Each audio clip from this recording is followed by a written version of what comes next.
The Valaxian research vessel glided silently through the asteroid belt of an uncharted solar system. The ship was sleek and oval-shaped, its blue-tinted exterior reflecting the distant starlight. Inside, the command center hummed with quiet activity. As the crew went about their work, young Zill sat at his monitoring station, his large eyes fixed on the screen showing atmospheric readings from nearby planets. At only 13 cycles old, about the same as a human 8-year-old, he was the youngest crew member aboard the peaceful exploration mission. His blue-scaled skin gave off a soft glow in the dim light of his workstation. "Anything interesting, Zill?" asked Captain Nix, floating over to check on the young apprentice's work. Zill's face brightened. "The third planet shows traces of water. Vapor, Captain. Not enough for full oceans, but maybe underground reservoirs." Captain Nix nodded with approval. The Valaxians were known across several star systems for their dedication to knowledge and scientific discovery. Their species had evolved from ocean-dwelling creatures, and though they had mastered space travel centuries ago, they remained physically vulnerable. Their soft scales offered little protection and they lacked natural weapons. "Good work. Mark it for closer study on our return journey," Nix said, patting Zill's shoulder gently before moving on. Zill beamed with pride. Being allowed on this mission was the greatest honor of his young life. Most Valaxian children his age were still in the learning pools back home, but his test scores had earned him this apprenticeship. His parents, both respected scientists, had been so proud when he was selected. Far across the asteroid belt, another ship moved with purpose. The Earth Alliance. Starship Horizon was a stark contrast to the Valaxian vessel, angular, sturdy, and built with both exploration and defense in mind. Humans had achieved warp capability only 30 years ago, making them newcomers to interstellar travel. On the bridge of the Horizon, Lieutenant Greg Patterson reviewed the sensor readings of the sector. He was a tall man with broad shoulders and short brown hair peppered with gray. 20 years in the Earth Alliance had left him with an impressive service record and a cautious approach to unexplored space. "Sir, I'm picking up unusual energy readings from within the asteroid belt," called out Ensign Amber Lee from her station. The young woman's fingers moved quickly over her console as she refined the scan. "Definitely artificial. Looks like another ship." Captain Dale nodded from his command chair. "Identification?" "Unknown, sir. Not matching any signatures in our database," Lee replied. "But the design appears non-aggressive. No obvious weapons arrays that our sensors can detect." Patterson moved to look over Lee's shoulder at the readings. "Recommend yellow alert status, Captain. We don't know who's out there." "Always the careful one, Greg," Dale said with a small smile. "But you're right. Yellow alert. Continue monitoring, but maintain distance for now. First contact protocols on standby." The crew went about their duties with increased alertness. Humanity's ventures into deep space had been mostly peaceful, but they had learned early on that the galaxy contained both wonders and dangers. Back on the Valaxian ship, Zill was the first to notice something strange in his readings. "Captain Nix, I'm detecting an unusual energy signature nearby," he called out, his voice rising with excitement at the discovery. The captain and several other crew members gathered around his station. The energy pattern pulsed on the screen, unlike anything in their records. "Origin?" asked Nix. "Approximately 3 light minutes from our position, behind that large asteroid," Zill answered, pointing at the tactical display. Captain Nix considered this information. It could be a natural phenomenon we haven't encountered before, or perhaps signs of a new species. His eyes lit up at the possibility. The Valaxians valued new knowledge above all else. The science officer, Jella, looked concerned. "Our safety protocols suggest caution, Captain. We should observe from a distance first." Nix waved away her concern. "Where would our civilization be if we always observed from a distance? Helm, adjust course to investigate." Unknown to the peaceful Valaxians, the energy signature belonged to a Kravax hunting ship lying in wait. The Kravax were feared throughout this sector of space. Bipedal reptilian predators with powerful jaws, natural armor, and a culture built around hunting other species. They viewed all other life forms as potential prey, with varying degrees of challenge and honor in the hunt. Commander Drek stood on the bridge of the camouflaged hunting vessel, his scaled skin a mottled gray and green that helped him blend into shadows. Scars crossed his face and arms, each telling the story of a successful hunt. His yellow eyes narrowed as he watched the approaching Valaxian ship on his view screen. "They took the bait," he growled, satisfaction in his deep voice. Valaxians, always so curious. His second-in-command, Krev, showed his teeth in a predatory smile. "Easy prey, but acceptable. Their ships carry no significant weapons." "Prepare the disabling pulse," Drek ordered. "I want the ship intact enough for survivors to reach escape pods. The hunt is more satisfying when they run." As the Valaxian research vessel drew closer to the source of the unusual energy readings, they had no idea they were being watched, or that they were flying directly into a trap. On the horizon, Ensign Lee straightened suddenly at her station. "Captain, energy spike from the unknown vessel. Her warning was cut short as a brilliant flash erupted from the asteroid belt. The bridge crew shielded their eyes. "Report," barked Captain Dale. "The unknown ship we were tracking has been hit with some kind of energy weapon," Patterson said quickly, reading the sensor data. "They're losing power rapidly, and there's another ship out there. It was hidden until now." "Survivors?" the captain asked. "Life signs still present on the damaged vessel." "Wait, they're launching escape pods," Lee reported. "Multiple small craft ejecting from the ship." Patterson's jaw tightened. "Sir, request permission to investigate. That was an unprovoked attack on what appears to be a civilian vessel." Captain Dale hesitated. Their orders were clear. Observe but do not interfere with unknown species. The Earth Alliance was still establishing its reputation among the stars, and they had strict protocols for first contact situations. "Sir," Patterson pressed, "our humanitarian duty." "I know, Lieutenant," Dale interrupted. "Yellow alert to red alert, battle stations, helm, set course to intercept but maintain safe distance. We need more information before we act." In the chaos aboard the Valaxian vessel, alarms blared as the ship's systems failed one by one. Captain Nick shouted orders, directing crew members to the escape pods. "Primary systems critical. Everyone evacuate now." Zill ran through the corridor, toward his assigned escape pod, his small heart racing with fear. The ship shuddered around him as another impact hit. He had never been so frightened. "Zill, this way," called Jela, waving him toward an open pod. Just as he reached the doorway, a massive explosion rocked the ship. The force threw Zill backward as debris collapsed between him and the others. He could hear Jela calling his name, but the path was blocked. "I can't get through," he cried out. "Go to the auxiliary pods on the lower deck." Jela's voice came through faintly. "We'll find you after we land. Go now." Zill ran through the smoke-filled corridors, making his way to the lower deck. He found one remaining pod and climbed inside with shaking hands. The automated systems activated as the door sealed, and moments later the pod ejected from the dying ship. As his tiny craft tumbled through space, Zill caught a glimpse of a large, predatory-looking ship moving toward the scattered escape pods. And in the distance, another vessel was approaching, one he didn't recognize with unfamiliar markings. The pod systems sparked and failed, sending Zill hurtling toward a desolate, rocky moon. His last thought before impact was wondering if anyone would ever find him out here so far from home. Zill woke to the sound of warning alarms inside his damaged escape pod. His head hurt, and a sticky blue fluid, his blood, had dried on his forehead. The crash had been hard. Most of the pod's systems were dark, with only emergency lights casting a dim glow around him. He tried the communication system first. "This is Science Apprentice Zill of the research vessel Stellar Seeker. Can anyone hear me?" Only static answered him. The air recycler made a wheezing sound. Zill checked the life support panel and felt his heart sink. The system was damaged, giving him perhaps 6 hours of breathable air. After that, he pushed the thought away and focused on what he could do. First, he needed to assess his situation.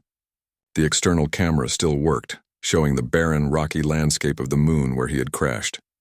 Gray dust and sharp rocks stretched as far as he could see. The sky above was black with stars, no atmosphere to speak of. Zill tried to remember his survival training. Step 1 was to stay with the pod if possible. Step 2 was to check for external threats.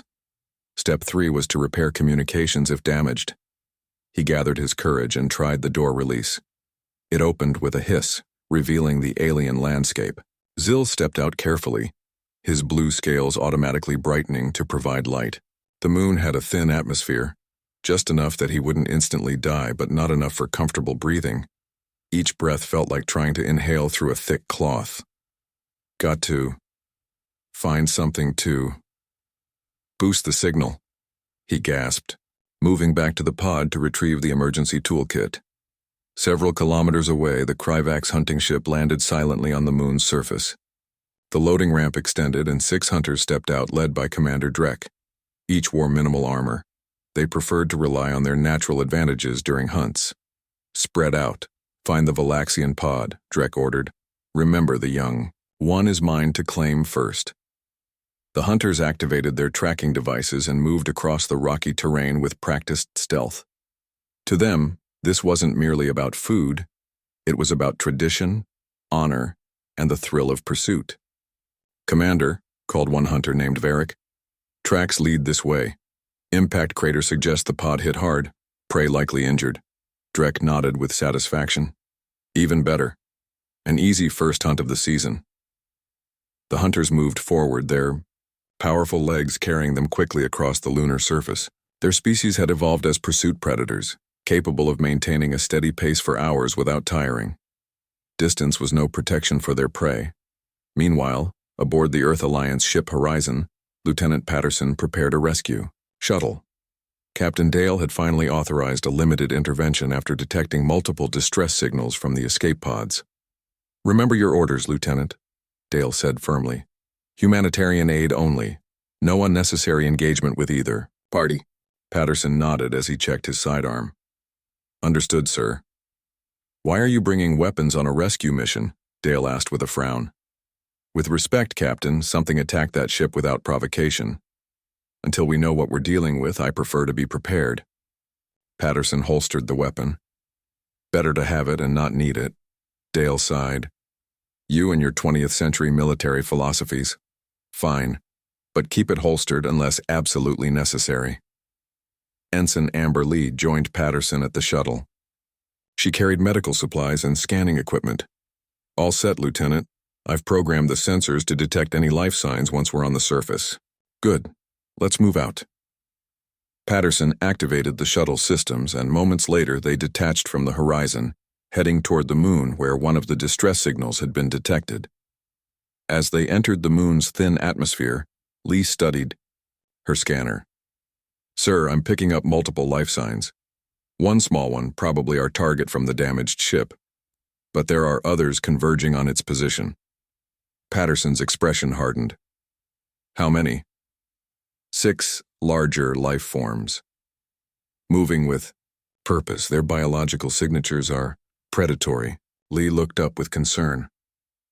"They're hunting the survivor." Patterson adjusted their course. "Time to landing?" 3 minutes to the survivor's position, but the others will reach it before we do.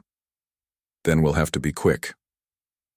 Patterson pushed the shuttle engines harder, sending them screaming through the thin atmosphere. On the moon's surface, Zill had managed to climb a small ridge near his pod. The higher position might help his distress beacon reach farther. His small hands worked carefully with the beacon's wiring, trying to boost its power. His scientific training was proving useful even in this desperate situation.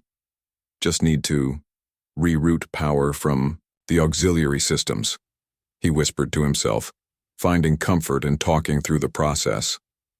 A small victory came when the beacon's light began blinking more strongly. However, his celebration was cut short by a sound, a deliberate clicking, noise that echoed off the rocks around him. Zill froze, his scales dimming instinctively in an attempt to hide. The clicking came again, closer this time, followed by a low hiss. He abandoned the beacon and scrambled behind a large boulder, trying to control his rapid breathing. His people were researchers, not fighters. They had few natural defenses besides their intelligence. Drek signaled to his hunters to surround the area. He had spotted the dim glow of Valaxian scales and now moved with greater stealth. The hunt was reaching its most exciting phase, the moment when prey realizes it's being pursued. "Remember," he subvocalized to his team through their communication implants, "drive it toward me." Zil heard movement on all sides now. His mind raced through possible escapes, but the options were few. His pod was damaged beyond quick repair. The moon's surface offered little cover, and his air was running low. He peered around the boulder and spotted a narrow crevice between two rock formations about 20 meters away. It might be too small for his pursuers to follow. Taking a deep breath of the thin air, Zil made his decision. He would make a run for it. The Krivax hunters sensed the change in their prey's behavior, the slight tensing before flight. They readied themselves, prepared to enjoy the chase. Zil burst from behind the boulder, his legs pumping as fast as they could in the low gravity. Each bound sent him flying further than expected, making his movements awkward and unpredictable. The hunters responded immediately, converging on his position from multiple angles. Their excited clicking grew louder as the thrill of pursuit energized them. Zil reached the crevice and squeezed inside, scraping his scales painfully against the sharp rocks.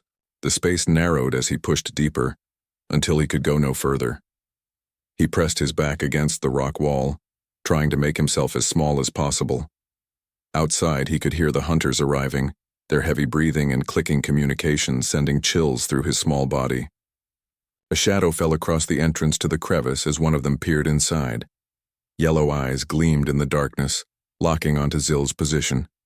The Krivax hunter reached a clawed hand into the narrow space, fingers stretching toward the young Valaxian. In the distance, the sound of a shuttle's engines cut through the thin atmosphere. Lieutenant Patterson and Ensign Lee were close, but would they arrive in time? The Krivax hunter reached deeper into the crevice, its clawed fingers just inches from Zil's face. The young Valaxian pressed himself against the rock wall, his heart's beating rapidly in his chest. There was nowhere left to go.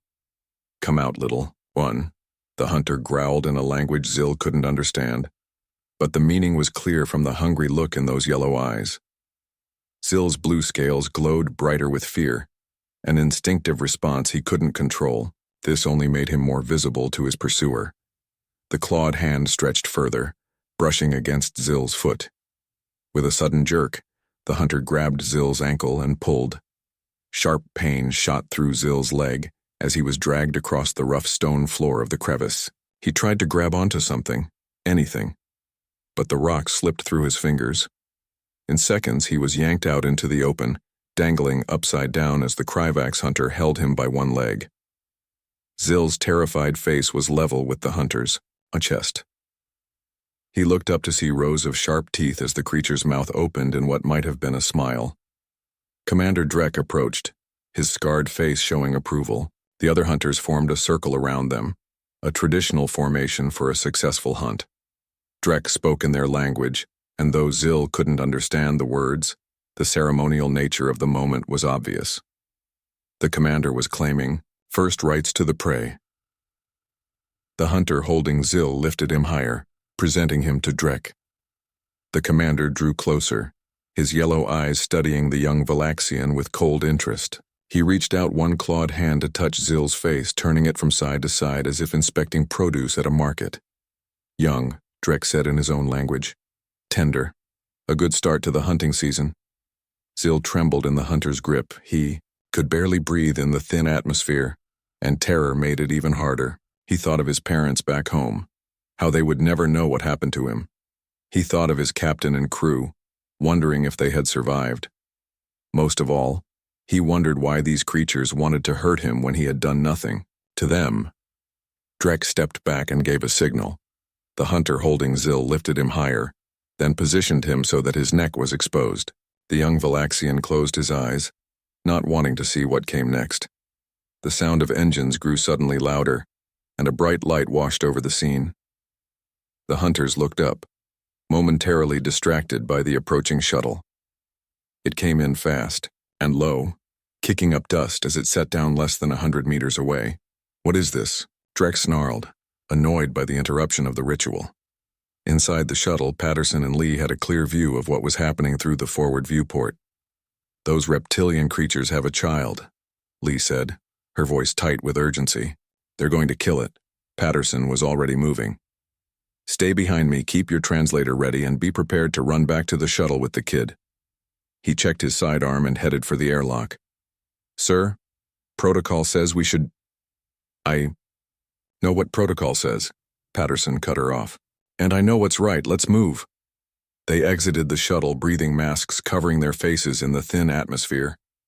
Patterson led the way toward the group, his stride purposeful but not aggressive. Lee followed a few steps behind, medical, kit in one hand, scanner in the other. The Krivax hunters turned to face the newcomers, shifting into a defensive formation with practiced ease. The one holding Zill maintained his grip, but lowered the boy slightly. Drek stepped forward to confront these intruders. He had never seen humans before, but they walked upright and carried themselves with the confidence of a sentient species, not prey animals. Still, they lacked natural armor or visible weapons beyond the small devices at their sides. He was not concerned. Patterson stopped at a safe distance, keeping his hands visible but ready to reach for his weapon if needed. "Tell them who we are," he said quietly to Lee. She activated the universal translator, which began broadcasting in multiple frequencies. "We are humans from the Earth Alliance. We respond to distress signals in this sector. We have come to provide assistance." The Krivax had their own translation technology and understood the message. Drek stepped forward, sizing up the humans. "This is Krivax hunting territory," he responded, his words converted by the translator. "This prey was claimed legally under our traditions. Your interference is unwelcome." Patterson kept his eyes on the young alien being held by one of the hunters. The child was clearly terrified, its blue-scaled body glowing faintly in the darkness. "That's not prey," Patterson said firmly. "That's a child. Where we come from, children are protected, not hunted." Drek made a sound that might have been laughter. "Your customs are irrelevant here.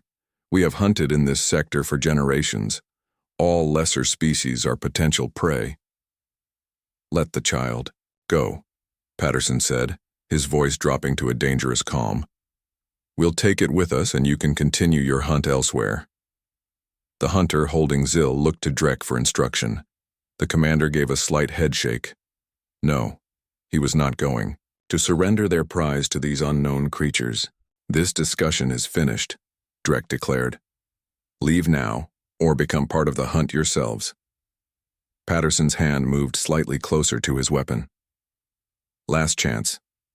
Let the child go." Drek gave another signal, and the hunter raised Zill higher, positioning the boy's neck near its open jaws. The message was clear. They would kill the child rather than surrender it. Time seemed to slow for Patterson.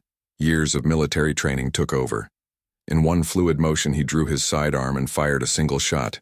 The energy beam struck the ground, directly between Drek's feet, sending up a spray of moondust and small rocks. The precision of the shot startled the Krivax commander. It was clearly a warning, not a miss. These humans had technology that could harm them. More importantly, they had the will to use it. "The next one won't miss," Patterson said evenly. "Release the child. Now." The hunter holding Zill hesitated, looking to Drek for new orders. The commander assessed the situation with cold calculation. The hunt was supposed to be a ceremonial start to the season, not a potential conflict with an unknown species. The prey is not worth a new enemy. Drek finally decided. He gave a sharp command and the hunter reluctantly lowered Zill to the ground but kept a firm grip on his arm.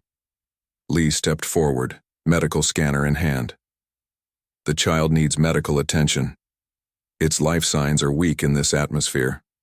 Drek considered this. Then, with a gesture that showed both irritation and a warrior's respect for worthy opponents, he signaled the hunter to release Zill completely. "Take it," Drek said. "But know that the Krivax do not forget those who interfere with our hunts." The moment Zill was released, Lee rushed forward and gathered the trembling child in her arms. She quickly checked his vital signs with her scanner. "He's suffering from oxygen deprivation," she told Patterson. "We need to get him to the shuttle." Patterson kept his weapon trained on the Kravax hunters as Lee carried Zill back toward their ship. He backed away slowly, maintaining eye contact with Drek. "Consider this a lesson in galactic citizenship," Patterson called to the commander. "Not everything that's smaller than you is prey."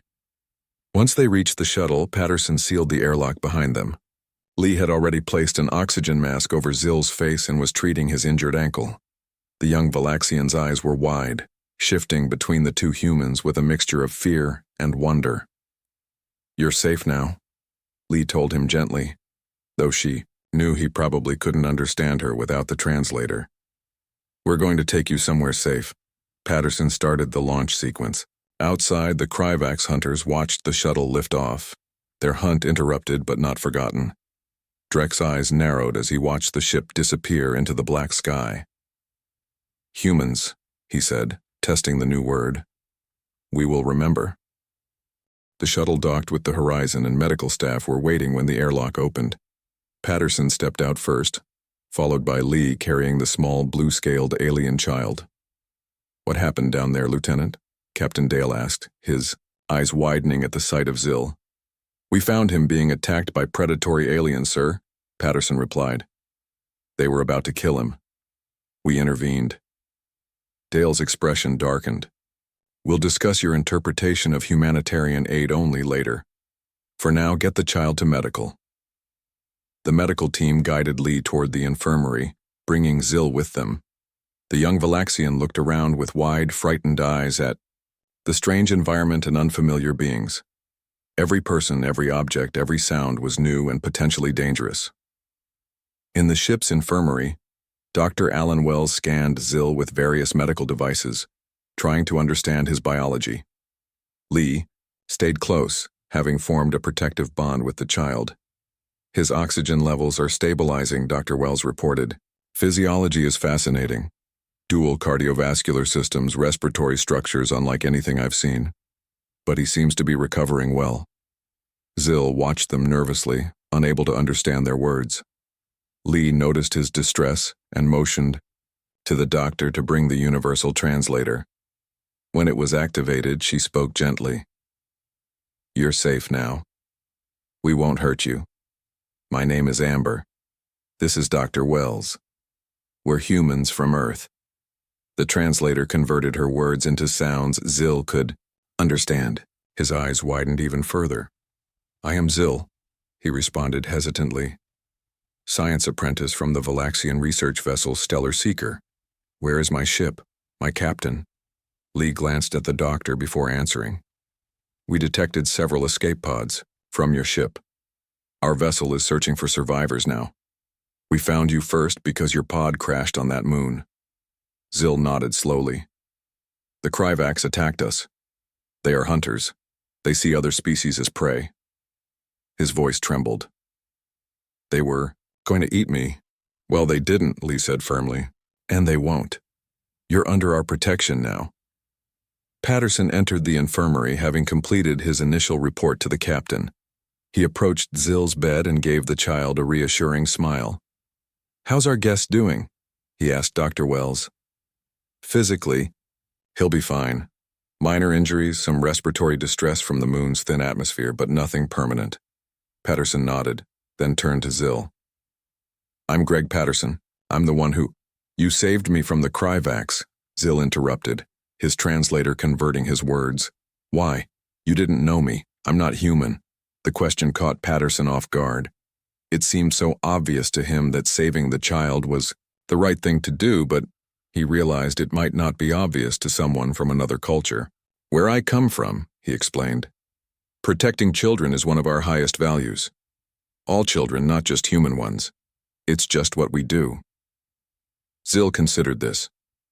The Valaxians value knowledge above all else. The Kravax value hunting prowess. Humans value protecting the young, among other things, Patterson said with a smile. Family, freedom, helping others when we can. Before they could continue their conversation, Captain Dale entered the infirmary. His face was serious as he approached Zill's bed. "I have news about your ship," he told the young Valaxian. "We've found several escape pods and rescued 23 of your crew members. They're being brought aboard now." Zill's face lit up. "Captain Nick, Science Officer Jella?" "Yes, they're among the survivors," Dale confirmed. "They've been very worried about you." Relief washed over Zill's features. He wasn't alone in this strange place after all. Patterson and Lee exchanged smiles, sharing in the child's happiness. However, Captain Dale's expression remained grave as he turned to Patterson. "Lieutenant, a word in private." They stepped into the corridor outside the infirmary. Dale's voice was low but intense. "The Krivaks have sent a communication to our ship. They're demanding we return the Valaxian child to them, claiming we interfered with their sacred hunting rights. They've sent a larger vessel to intercept us." Patterson straightened his back. "Sir, with all due respect, we can't hand over a child to be killed." "I agree," Dale said, surprising the lieutenant. "But this puts us in a difficult position. The Krivaks outgun us and we have wounded Valaxians aboard. Earth Alliance hasn't officially established first contact protocols with either species yet." "What are our options?" Patterson asked. "We're analyzing their vessel now, looking for weaknesses. And we're contacting Earth Alliance Command for instructions." Dale rubbed his forehead.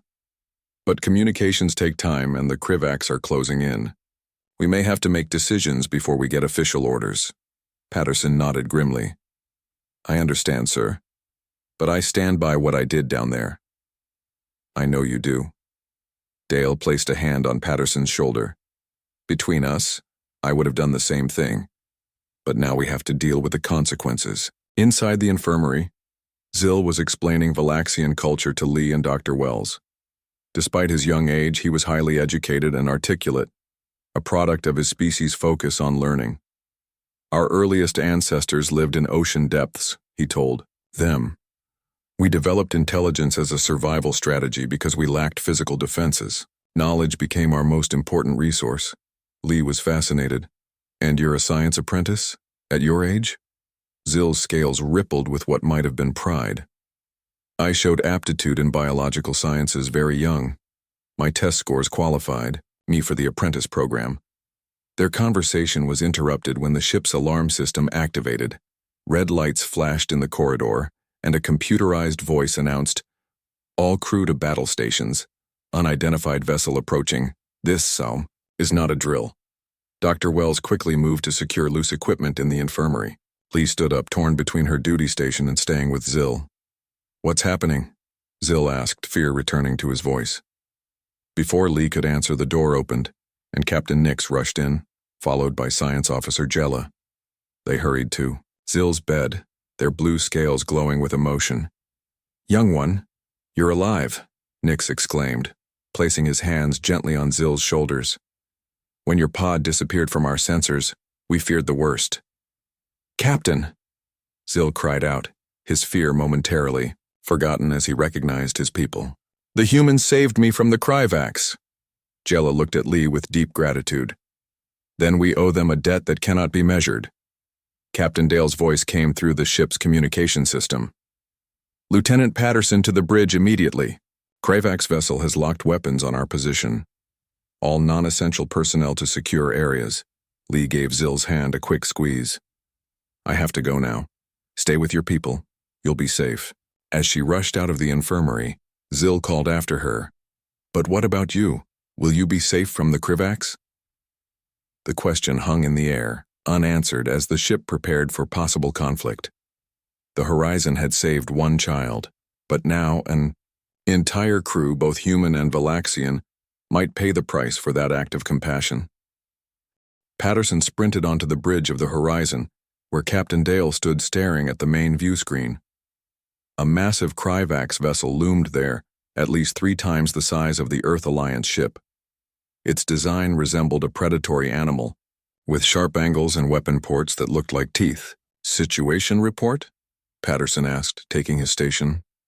"Not good," Dale replied grimly. "That's a Krivaks war cruiser. They're demanding we hand over the Valaxian child and all other survivors. They claim hunting rights over this entire sector." The key communications officer turned in her seat. Captain, they're hailing us again, Dale nodded. On screen. Commander Dreck's scarred face appeared on the view screen, his yellow eyes narrowed with anger. Human vessel, this is your final warning. Return our rightful prey or we will take them by force. Dale stepped forward. This is Captain Dale of the Earth Alliance ship Horizon. The beings aboard our vessel are under our protection. They are not prey, they are people. We will not surrender them. Dreck bared his teeth. Your ship is outgunned and outmatched. You have no allies in this sector. Surrender the Valaxians or we will destroy your vessel and take them anyway. The screen went black as Dreck cut the transmission. Dale turned to his tactical officer. Options? Their weapons are powering up, the officer reported. Shields, at maximum, but they won't hold against sustained fire from a vessel that size. Our weapons might damage them, but not enough to stop them. Dale's mind raced through possibilities. Fighting would lead to destruction. Running might work temporarily, but the Kryvax ship was faster. Surrendering the Valaxians was not an option. Sir, Patterson said suddenly, request permission to open a channel to the Valaxian captain. Dale raised an eyebrow but nodded. Granted. Minutes later, Captain Nix arrived on the bridge, leaving Zill in the infirmary with Jella. The Valaxian captain seemed small and fragile next to the humans, but his eyes showed intelligence and determination. You wish to speak with me, Lieutenant? Nix asked. Patterson nodded. Yes. We need information about the Kryvax. Your people must have encountered them before. Do they have any weaknesses? Any cultural taboos or traditions we could use? Nix considered the question. The Kryvax respect strength above all else. They rarely attack targets that can hurt them significantly. As for weaknesses, he paused, thinking. Their ships have tremendous forward firepower but limited rear defenses. It's a reflection of their predatory nature. They don't expect prey to attack from behind. Dale exchanged looks with Patterson. That's useful, but we'd need multiple ships to exploit that weakness. We're alone here. Perhaps not entirely alone, Nick said hesitantly. Our people avoid conflict, but we do maintain emergency communication networks. If I could access your communications array, I might be able to contact Valaxian vessels in nearby sectors. Dale didn't hesitate. Do it. As Nix worked with the communications officer, Patterson had another idea. Captain, request permission to take a shuttlecraft. A shuttle? Dale looked incredulous. What good would that do against a war cruiser? Not against it, behind it, Patterson explained quickly. A small craft might slip past their sensors. If we create a distraction, I could target their rear defenses, not to destroy them, but to disable their main engines. It would buy us time. Dale shook his head. Too risky. I need you here if we have to fight. Sir, Patterson pressed. With respect, this may be our only chance to protect everyone aboard this ship, human and Valaxian alike. Before Dale could respond, Nix looked up from the communications console. Captain Dale, I've made contact with 2 Valaxian science vessels in the next sector. They're changing course to assist us, but they won't arrive for at least 30 minutes. The tactical officer's voice cut through the conversation. Captain, the Kryvax are locking weapons. They're preparing to fire. Dale made his decision. Patterson, take the shuttle. We'll create your distraction. He turned to his crew. Battle stations, prepare to engage the Kryvax vessel. Focus all firepower on their forward sensors. Patterson ran toward the shuttle bay, his mind already mapping out his approach. As he prepared the small craft for launch, Ensign Lee appeared at the doorway. Permission to join you, sir, she said, already climbing aboard. This is a one-person mission, Ensign, Patterson replied, continuing his pre-flight checks. With respect, sir, you'll need someone to monitor their defenses while you pilot, Lee countered. 2 have a better chance than 1. Patterson hesitated, then nodded. Strap in. Aboard the bridge, Dale watched as the massive Kryvax vessel fired.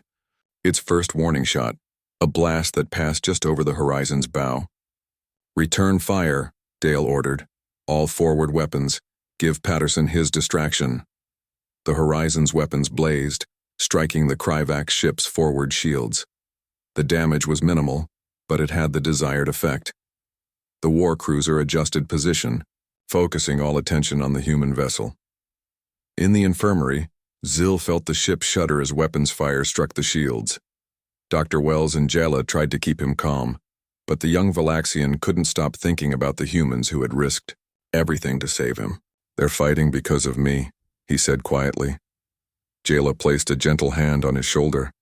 "They're fighting because it's right. The humans have shown us something important today, that protecting others can be as valuable as knowledge itself." Patterson's shuttle slipped out of the bay as the Horizon engaged the Kryvax ship. With all systems except life support powered down to avoid detection, the small craft drifted away from the battle, then used minimal thrusters to circle around toward the rear of the war cruiser. "Their attention is fully on the Horizon," Lee whispered, watching her scanner. "They haven't detected us yet." Patterson guided the shuttle carefully, using the minimal power signature of a nearby asteroid to mask their approach. As they neared the Kryvax ship's engines, he powered up the shuttle's weapons. "We'll only get one shot at this," he told Lee. "When I fire, immediately broadcast this message on all frequencies." He handed her a data card. On the Horizon's bridge, Dale watched as their shields weakened under the Kryvax attack.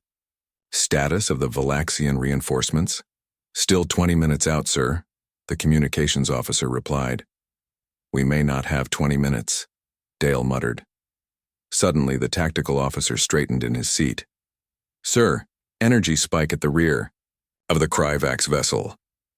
A series of small explosions erupted along the war cruiser's engine section, not enough to destroy the ship, but sufficient to disrupt its power systems. The Kryvax vessel's weapons went offline as emergency systems diverted. "Power to prevent a core breach. Now broadcasting on all frequencies." Lee's voice came through the bridge speakers, followed by a message in multiple languages. "Attention Kryvax vessel. This is Lieutenant Greg Patterson of the Earth Alliance. Your engines have been disabled. This is your only warning. The Valaxians under our protection are people, not prey. The Earth Alliance recognizes their right to live freely. If you continue to hunt sentient species, you will face the consequences. We are not alone in this belief." As if on cue, sensors detected 2 Valaxian vessels dropping out of faster-than-light travel at the edge of the system. Those science vessels, they were larger than the Horizon and equipped with defensive capabilities. On the view screen, Commander Drek's face appeared again, rage evident in his features. "This is not over, humans. The Kryvax Dominion will not forget this insult." "This isn't about insults," Dale responded calmly. "It's about recognizing that the old ways of predator and prey must give way to cooperation and respect. Consider today a lesson in galactic citizenship."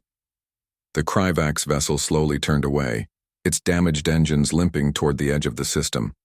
Patterson and Lee returned to the Horizon in their shuttle, greeted as heroes by both the human crew and the Valaxian survivors. 2 days later, as the Horizon prepared to depart with the Valaxian vessels, Zil sought out Patterson in the ship's observation lounge. The lieutenant was looking out at the stars when the young alien approached. "My people have a saying," Zil said through his translator. "Knowledge is the light that guides us through darkness. But today I learned something new. Sometimes courage lights the way when knowledge is not enough." Patterson smiled at the young Valaxian. "You're a brave kid, Zil. Your people should be proud." "Will I see humans again?" Zil asked. "When I grow up, I want to study your species. You're unlike any others we've encountered." "I'm sure you will," Patterson replied. "The galaxy just got a little smaller today, and I think it also got a little safer." As the Horizon set course for Earth, carrying news of their first official contact with both Valaxians and Kryvax, a new understanding began to spread through nearby sectors. Humans had arrived on the galactic stage, not as the strongest or most advanced species, but as one with the courage to stand for principles that transcended planetary boundaries. And on distant worlds, stories began to be told of the humans, a species that would risk everything to protect a child not their own, that believed some things were worth fighting for, and that perhaps signaled the beginning of a new era in galactic relations. Syl would never forget the day the predator clamped its jaws on him, and the humans who arrived just in time.